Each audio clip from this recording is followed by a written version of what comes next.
of revenue optimization being something other than pricing. Yeah. W Hotel does that as well. Yeah, what do they sell? They sell their band, and even better, they have on their app you can listen for free to the music running in the hotel, and you can buy the song. Okay, all right, that is a great example of a digitally delivered ancillary service because nobody has to wrap a box and take it to La Poste, you know? So what he said was, in case those folks who didn't hear, W Hotels lets you listen to the playlist, the music that's playing in the hotel. They have a corporate director of music. Man, I want that job. Anyway, they see music as definitely part of the experience. You can listen for free on their website. If you want to buy the music, you buy it and download it. And why? That's just a fabulous way of incremental income. And hotels really do have to look at incremental income from other than just changing prices and other than trying to get people to buy more room service. You know, people do want to buy books, people do want to buy things that are mementos of the experience, provided it's a good experience. Okay, all right, so we're out of the boutique, because they don't want to let us buy anything. And next we have, sorry?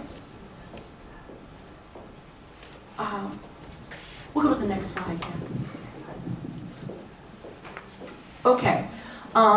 As I said, this is not a product demonstration, but for you folks who want more details about what Lounge Up does, because it has a lot of capabilities. I'm interested if, for example, I go to private hotel and it's a suite and I have a regular room, if there will be any difference in that. That's a very good question. So for folks at the back, what he asked is there a difference in the app that I download if I get a suite and then the person traveling with me has a regular room? The short answer is no, but the longer answer is, do you have the admin side where you can show, you choose corporate or you choose, Stephanie's going to go into the admin side of Lounge Up. You can select what goes into the app based on the purpose of travel. So if the person in the suite is a corporate traveler and you're a leisure traveler, though no one does that, that's another thing. Travel and business and leisure, that's old stuff, that's gone. People now do whatever they want to do. They bring their families, they do work from their whatever mobile device. What you can do, what a hotel can produce in the app or push in the app is information that's more pertinent to your purpose of travel. So, okay, so she's going to go in the admin side. I guess we won't black out my personal address. Okay.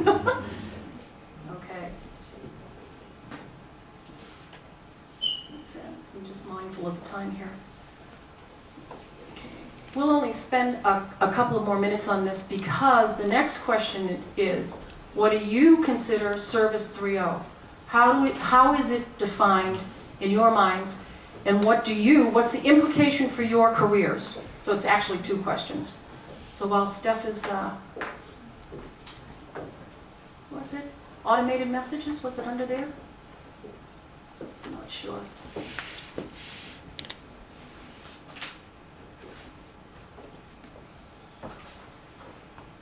Scenarios, was it under there? We are not Lounge Up salespeople, so the section where you can configure what's in the app based on, okay, so there it is. It's right up top of ad. If you go back up to the ad, please. Okay. What this says for users with tags boutique hotel, so that might be a leisure traveler, the guy who's in the suite, or corp. So you can have any number of, I don't want to call them market segments, customer groupings, because market segments are dead too. You can then customize the type of information that should be pushed through the app. Okay, all right, so let's get to the your part. Service 3.0, what is it? And what does it mean for your careers? First of all, do you agree with what you've seen here today? How many people think this is it? It's right? This is what's happening? Oh, come on. A few. How many people think, okay, how many people think this is not a service track, that this is just, But I gotta say something to that also. It's not easy to go so fast. Sometimes the hotels don't have the budget, etc. They're linked with contracts with certain. I see, for example, we have a contract with fast bookings, for example, in our hotel, and it's really a problem. Like their website just looks bad, like their booking engine looks bad and everything, and it makes it very complicated to get 3.0 because like it's there's many things that are linked together and it's really complicated in my feeling. okay, all right. Absolutely, it's integrating across all the touch points needs a set of skill that you may want to hire a company for. But we know the fast booking folks, we work with them as well, and I hear you, for sure. Okay, so what I believe you're saying is that Service 3.0 isn't just the stuff we've looked at, that, you know, pre-stay, in-stay, post-stay, that it's also the booking experience, and it's complicated. Okay, all right. Somebody else? I think it always depends. It always depends because some people maybe like the connection with the concierge, the personal talking and stuff, because they are like not that advanced with the smartphone, with an iPad. And some other people, maybe for some business travel people in a city, it would be really comfortable when they arrive at 11 in the evening. They don't want to talk to the concierge, they just want to go upstairs to the room and then they can just check in with their phone and then look up all the services. And I think there are like two ways to see it. And in which way do we have to use it, in which way do we need it? Okay, he's saying there's two ways. Independent digital, face-to-face. And you're saying something?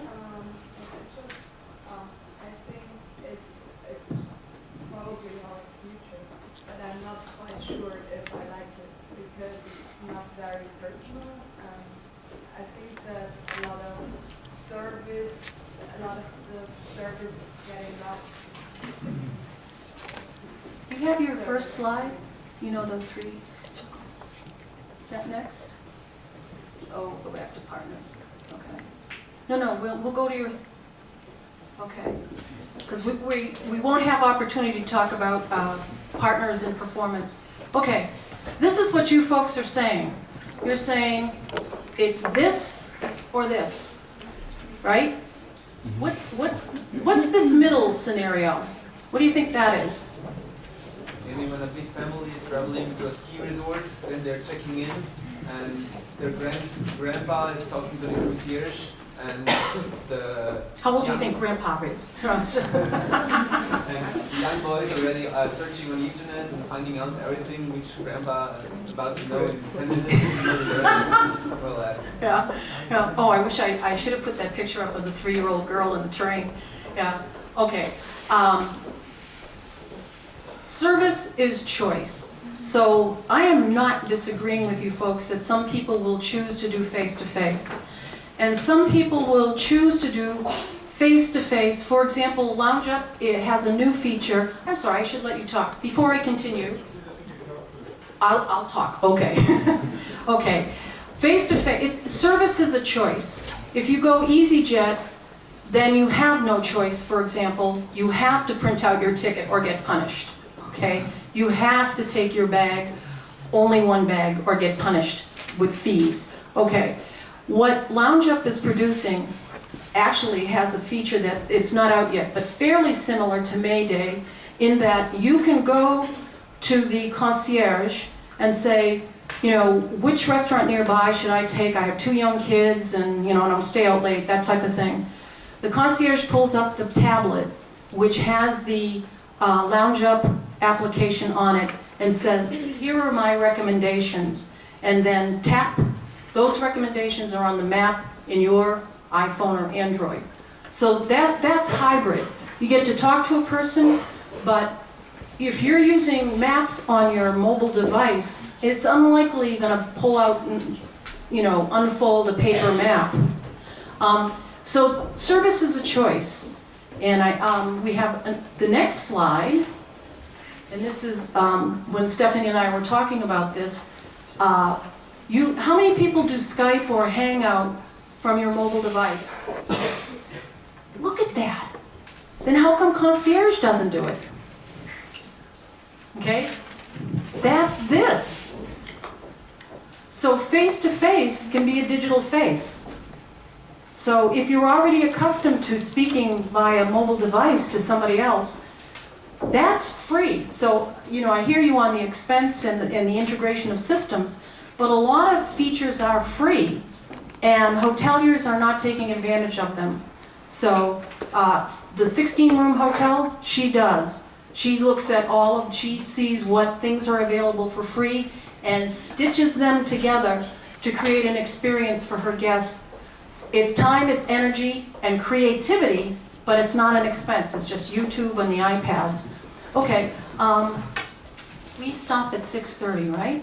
Okay, I'm going to take, if we back up to partners and then performance. Okay, so I can accomplish all 4 Ps. Okay, within the app, this is how many of you folks are in the tourism track as opposed to hospitality track? Okay, tourism, anybody else? Couple of tourism? Sorry? Hospitality, okay, tourism, okay.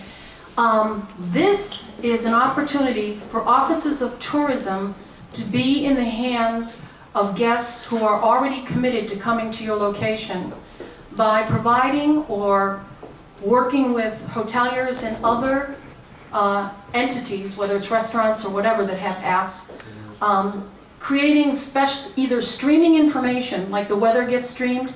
Everybody has, weather on your mobile phone. You don't have to go someplace and look it up, like enter the city. It streams the weather to you. Or sports scores. How many folks have like sports scores streamed to you either through your laptop? Yeah, a lot of people do. Okay, so offices of tourism that can stream information that's of interest to someone who has already purchased your destination, which is different than the material that tourism offices normally have to generate to have people choose the destination versus another location. This is a great opportunity, particularly if the tourism offices can create like VIP tracks of videos that once, the hoteliers absolutely would value it. My customers are getting something that isn't the standard, come and visit Vienna Center and, all of the wonderful things that are here. So partnering can go a number of ways. Certainly Office of Tourism, certainly local businesses, and those that generate revenue for you. So you probably know Amazon, for example, has an affiliate program. If you embed Amazon books in your website, your blog, for example, and someone goes to your blog, because you're pulling customers to an Amazon purchase point, if you have an app and select books about Vienna for your Vienna app, and a customer goes there and buys the book, you get a commission. So hoteliers need to be more imaginative about partnering, especially those hotels who don't have like spas and those types of facilities right in their own 4 walls. So apps permit you to extend what type of offers and what type of services are available to your client. Okay, so that's it about partners, because that's a whole nother lecture. Performance, okay. How many people have heard of reputation management? Okay, so what is reputation management? Thank you for volunteering, I love this. Well, you have a lot of tools actually that exist already, where you can see what people say about you on Twitter, or of course it includes also, it's more or less accurate, but usually like you can work on it to make it more accurate, and it includes online reviews, reviews of Twitter, all sorts of different sources that allow you in the end to have a score. Okay, so there's a quality score. Right, okay. If people are talking about you, regardless of where they're talking about you, if they write reviews, then reviews can be in Google, Google Plus, or not just TripAdvisor. If you have booked a room through Booking.com, for example, after you check out, what happens? You checked out of a room that you made a reservation through Booking.com. Do you know what happens? Yeah. Don't you get an email that tells you to, maybe if you write a review, you get minus something for the next booking? Absolutely right. They send you an email with a form so they can check 1, 2, 3, 4, make it easy. You don't have to write a pile of stuff unless you want to. But when you fill out that review, it still can be seen by someone like Review Pro, which is a tool that reads, it's like the Google of comments about your brand. So anybody that mentions your brand, whether it's in an email that's private between you and bookings, or whether it's written in a public forum like TripAdvisor, or whether somebody tweeted, you know, wow, I hate this place, it reads all of those and delivers them to you, the manager, or whomever is in charge of monitoring your online brand. And it's in real time. So you saw me post tweets, Stephanie and I posted tweets about you, you know, the pictures of you. In real time, if you didn't like your picture, you could tweet back, take it down. That's real time. And if a customer's saying, I don't like your place, or I'm having a problem, and you wait till they leave the property and write up the review in TripAdvisor, then you've given your customer away. Yeah? Yes? And I still want to say you can even automatize it in a way that if certain keywords show up, will directly go to FMD or Right. the alert will go to the bad ranking or something. Right. Do you use a system? What? I use two systems. Sorry? I use two systems. I use IQA from iPrefer and Fast Booking. Right, okay, yeah. Okay, all right. A lot of the booking systems and the brand systems, what he's saying, provide reputation management tools so you can stay on top of it full time. Okay, I think that's probably the end of our pieces on that. Okay, we'll stay with Service 3.0. Okay, now it's time for you to tell us, and maybe if you wouldn't mind typing up the words as they say them. What are the hallmarks of Service 3.0? What does it feel like to a customer? You get to define it. It's going to be your career. Not mine, I'm dead. What's Service 3.0 feel like to a customer? Private. Private, okay. Steph's going to put the words up. Wait, I'm sorry, I need to... Okay, so it speeds up the process. Okay, it's fast. Yeah, okay. Impressive. Ooh, that's great. Yeah, because service shouldn't just be delivery, it should be delightful. Yeah. Oh, you really like that one, don't you? She's saying choice, to have a choice of how you want to be communicated with or how you want to be dealt with. Okay? It's some sort of a new online communication or online service that is really new to customers, because usually in the old fashioned people would like to just simply call the desk or reception if you have some questions or comments. I'm glad you said that. So what he's saying is it's perhaps a more modern or more contemporary form of communication. But what he also said is that perhaps people want to call the front desk. Well, perhaps they do, but perhaps they had no other option, which is how I feel about things. Well, then that's the question is constant. I mean, for example, if you are a user in a hotel, and I don't know how often this service, maybe you have a server or whatever, and then you can like thousands of customers in your hotel having the same request, and then it could cause that the system slows down or crashed. Okay.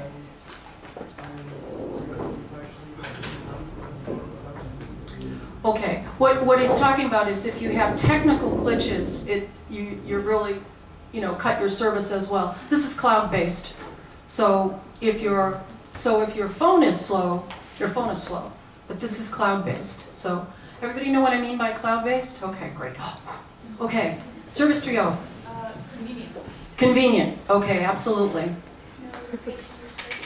No location restraints. Excellent point. If you're at the airport and you want to order room service to be there, you don't have to be in the room to call room service. But you are relying on an internet connection. If you're in a different country, you can be charged a fortune for using your internet if you're going 3G or 4G. Obviously, if you've got Wi-Fi in a hotel, then that might be fine. But otherwise, if you're going somewhere else on your residential SIM card, then you're going to be hit with a fortune. Okay, so what you're saying is if roaming charges could be a problem for a guest, Definitely. but a lot of airports have Wi-Fi. Yeah, if you're prepared to pay for it, yeah. Some airports are free, some you have to pay for it. So, okay, but it's not a function. When we talk about service, that's a personal decision not to incur those charges, and you have every right to. It doesn't mean that the service doesn't exist. Yeah. Okay. Service 3.0. Easy, comfortable, and informational. Easy, comfortable, informational. Yeah. Personalization. That is such a good point, because at some point the hotels will be able to get to the level of personalization of an Amazon.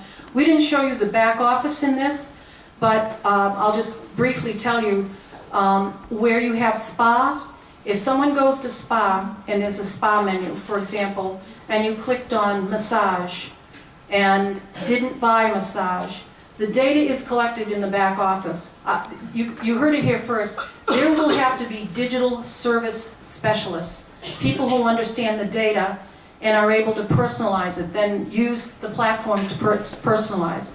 So if you go to spa and you clicked on massage and didn't buy it, the person managing the digital services area can see you didn't buy it, and the next morning push a message to you saying, oh, you might be interested in massage, 30% off for you because you are one of our guests. And the revenue part is you can push that offer to a time period where you have fewer bookings than you want. So there is a whole huge revenue factor to it. Can't be creepy, but yeah. Okay, available 24/7. Okay. Anything else about Service 3.0? Sure you can be, sure.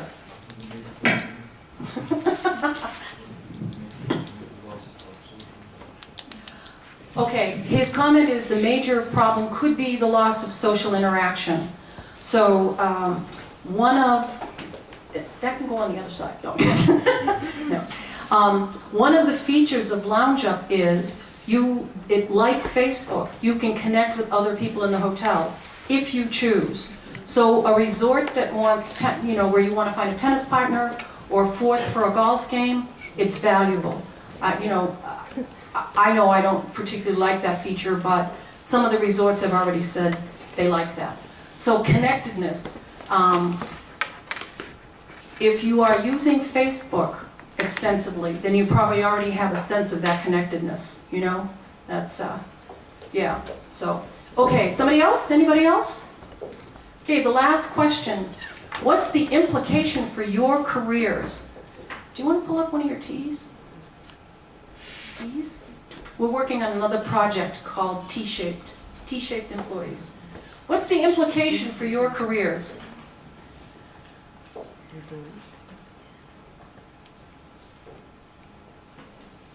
Anybody?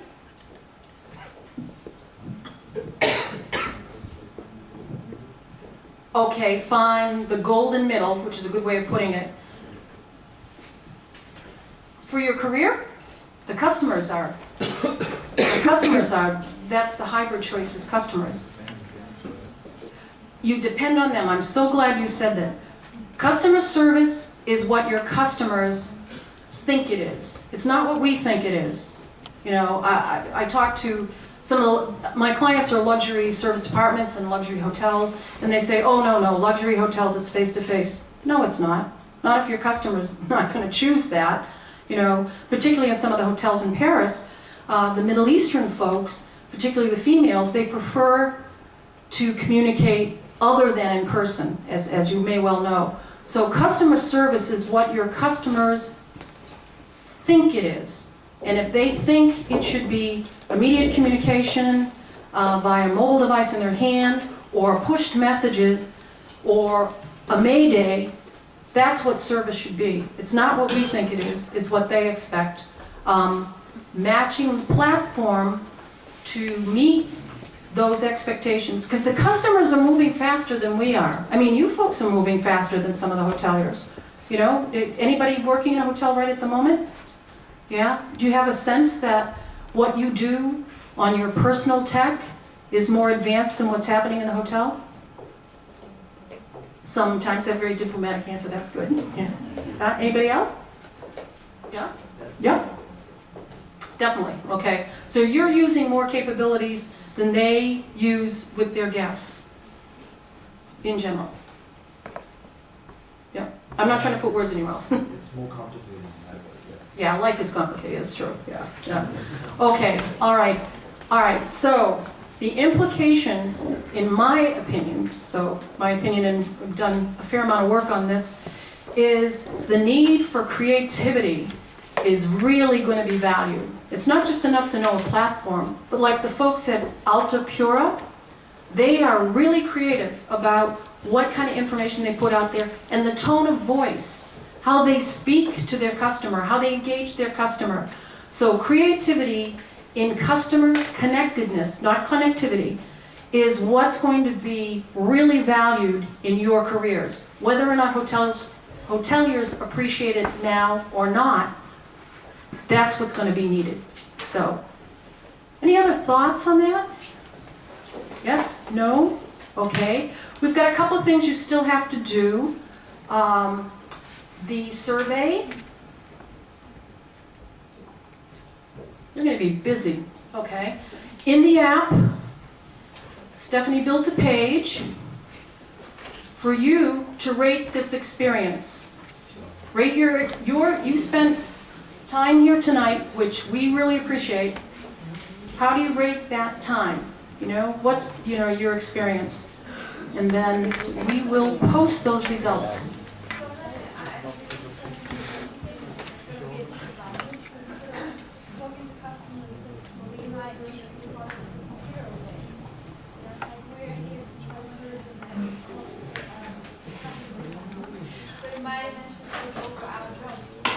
It will make your job different. Her point is, and this comes up a lot, you're not the only one to say this. Here you are learning, how to talk with people, how to be hospitable, how to promote tourism, and talking with people. If people want to talk to you face to face, great. If people want to talk to you digitally, that's where we have to go. And if there's a mix between the two, the golden middle, as he said, then the implication for your careers is that you have to know how to be more communication dexterous. Not better at tech, but more communication dexterous. And to the point about being behind the screen, yeah, it might be. It might well be. If hoteliers and hotel companies are smart, they'll mix it up. If they're smart, they'll make it so you are, outgoing and talk with people and get personal gratification. They're going to have to understand not just how to use platforms, but how to make sure, because hospitality doesn't exist until two people interact. Now, how they interact is what we're saying is changing, but there will always be face-to-face, thank God.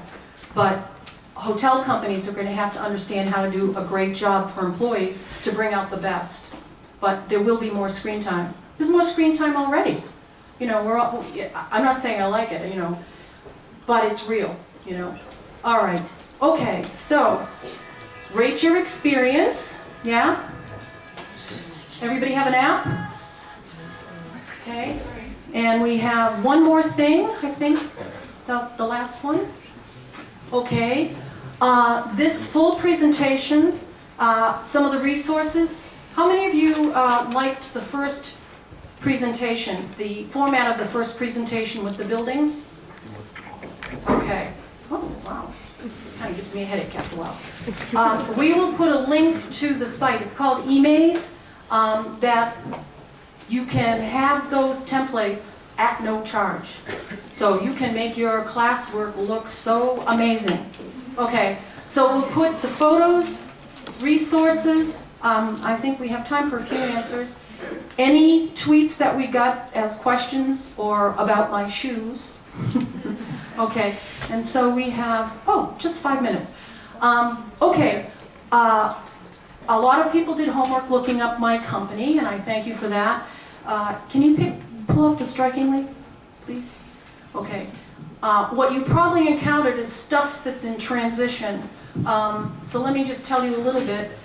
What we do is integrate these systems so that our clients can compete with the big boys. By big boys, I mean the brands with big budgets. So they're the Marriotts, they're the Group Accors, they're the Hiltons of the world. As independent hotel, I like working with independent hotels, probably for the same reason you say. I like working with companies, small groups that we have that are at a disadvantage unless you can outsmart the big boys, unless you're more creative.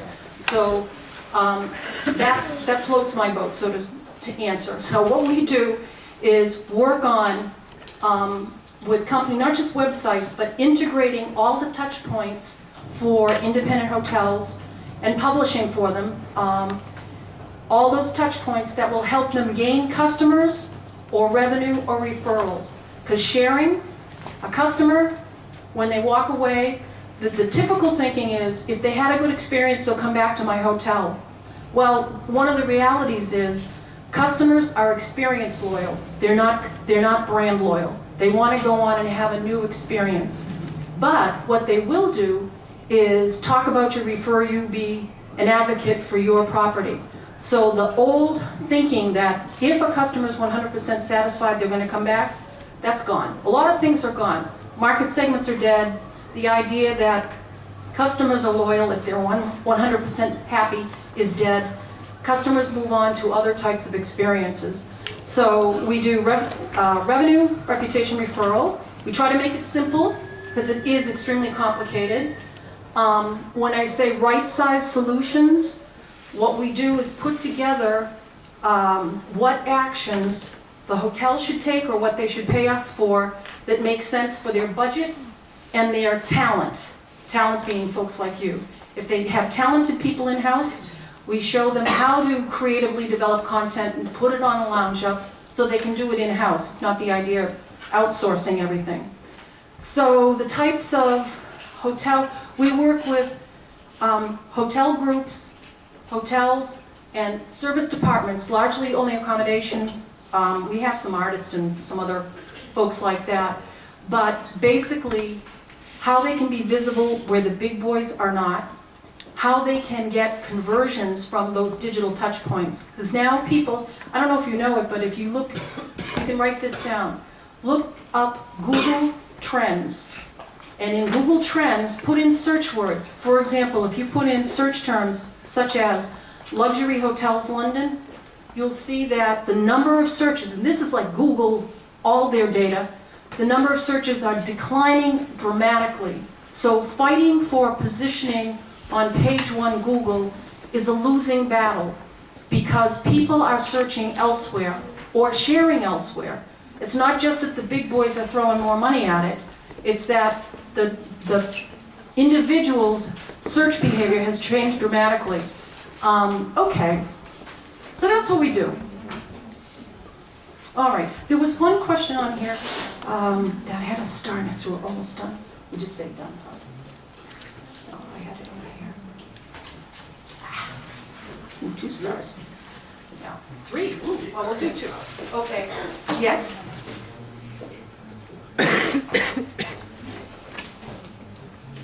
Okay, what he asked me is what type of hotel is my most frequent customer? We have a small group in Paris that are designer budget hotels, kind of like Citizen M, only not quite as wired. And then we have luxury service departments in London, a group of 7. The largest one is 2,000 units and the smallest one is 40 units. So the 2,000 unit property competes with Jumeirah, Fraser's, and the 40 unit property competes with hotels because the length of stay is different. So, and we also have Well, we were working with the Ring in Vienna. They pulled all their stuff in-house, but that's a great hotel. That was neat to work with. So that type of hotel, something that's different, that you need to really be creative and succinct about what that differentiation is, and not just like 3 stars in the center of town, blah, blah, blah, you know? So we help them do that. Just 2 quick questions. What are the chances for a small boutique hotel in a fight with JW Marriott Group, for example? And then this was similar. What are the common challenges a company has to deal with in competing with the big chains?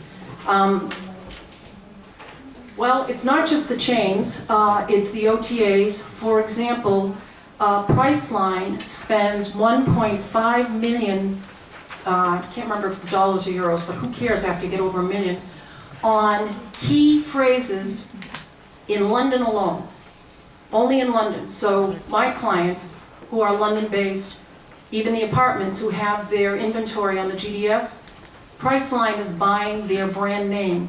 And they didn't, sorry, I'm laughing because they had no idea that was going to happen. And I'm like, well, what are you, out of your mind? You know, so Priceline buys not only things like London, Knightsbridge, you know, Sloane Square, all the way down the geo, you know, ladder, but they also buy the brand names of anybody who is visible on the GDS or has a signed agreement with them.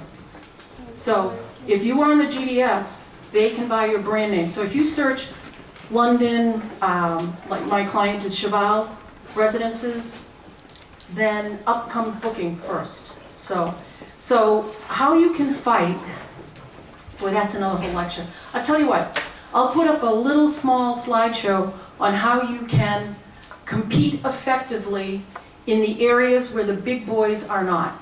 You can't outspend them, but you can outsmart them. But you do have to know who your clients are, who's going to want you.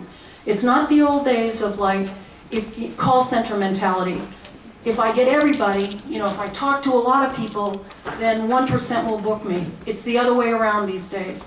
Who is valuable, who's talking about me, and how can I get them to talk to their friends, and how can those friends talk to other friends? It's the upside down pyramid. So lots of great questions. We're out of time. I did a lot more talking than I had planned. I thank you for your work, because we will include your statements in, we're going to revise the presentation a bit, and you'll find it on Future Makers. Future Makers is my company's blog, which we consider a digital lab. So I think that's it. I thank you for your time. I thank you for the invitation.